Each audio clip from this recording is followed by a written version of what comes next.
Hello there again from Johannesburg as we reflect on the second week of Advent. A moment in time, and in an instant everything changes. Death, disease, accidents, or that special moment when we first recognize the love of our lives. Although it does and will continue to happen to each and every one of us, we are not prepared for these moments. There's an intake of breath, the heart stops, and time slows, as though it wants each moment forever set in remembrance. In a single instant, all our carefully constructed, manicured lives with their delusions and illusions crack and crumble, and we stand in awe at the power totally beyond our understanding or control.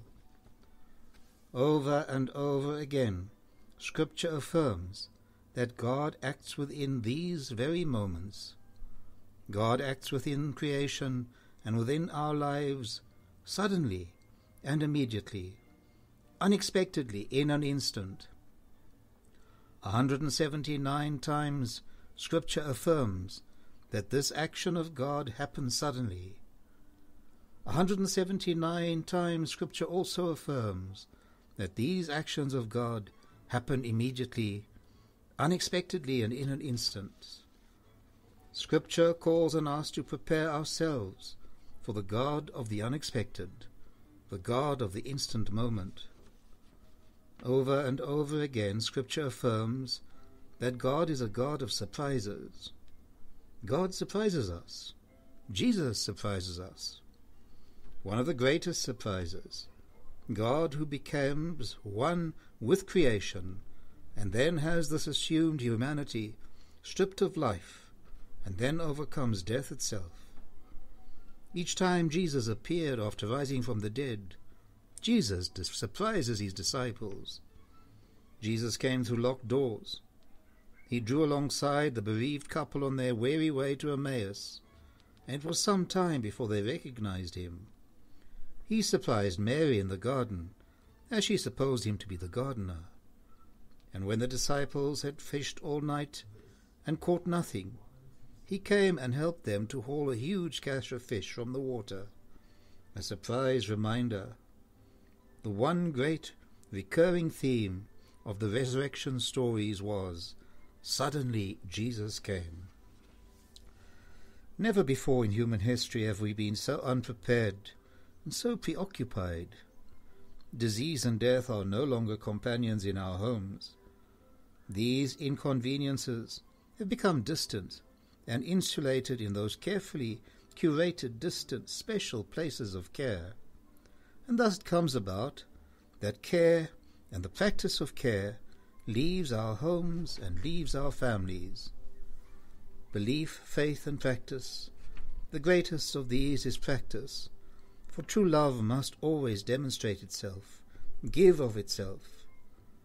And yet we are surprised at the heartlessness of humanity that now abandons its elders as easily as it abandons its young, a phenomena that's sweeping the world from Japan to the rural villages of KwaZulu-Natal here in South Africa.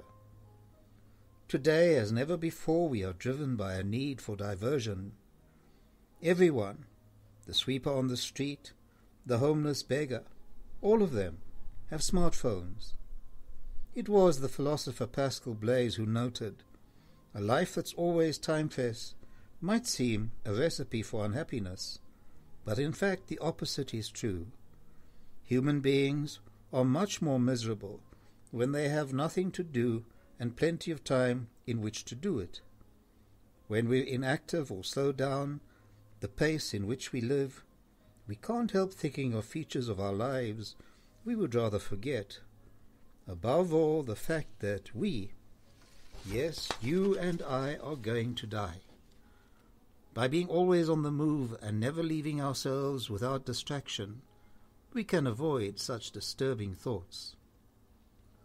Yet without the choice of birth or death, our grand posturing is just an illusion of free will that fills the pages in between the book of our lives. This is the type of philosophy that leads us inexorably into the grey zone of why bother. This is the greyness that enfolds us, all of us, in the arms of despair at some times in our lives. How can we find our way back to awe and amazement as we prepare the way for the little child Jesus, coming to us in total innocence and dependence?